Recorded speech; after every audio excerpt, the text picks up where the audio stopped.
In today's video, I am going to teach you how to use Zoho People app.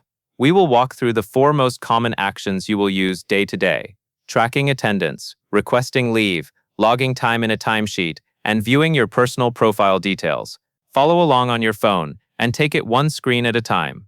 First, let us handle attendance. From the app's main menu, go to Attendance. Inside Attendance, you will see options to check in and check out. Use check-in when you start your work period, and use checkout when you are finished. Make sure you choose the correct action, because this information is often used for work hours and attendance reporting. If you are on the move, it can help to wait a moment for your connection to stabilize so the action saves properly. Next, we will submit a leave request. Go back to the main menu and open Leave Tracker.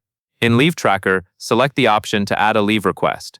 Fill in the details requested on the form, such as the date range and the type of leave, then review everything carefully before you submit.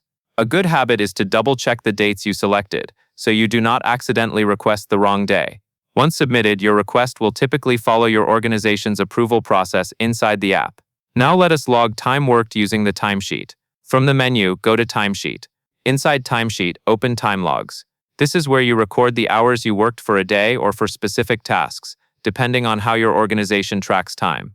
Tap the plus symbol labeled as Add to create a new time log. Enter the required information, then save it. Try to log your time consistently, ideally the same day, so the details stay accurate and easy to remember.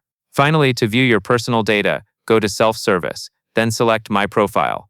This section contains your personal and employment-related details as they are stored in the system. Review the information to ensure it matches what you expect. If you notice something that needs updating, follow your company's normal process for profile changes. That covers everything you need to know, and that is all there is to it.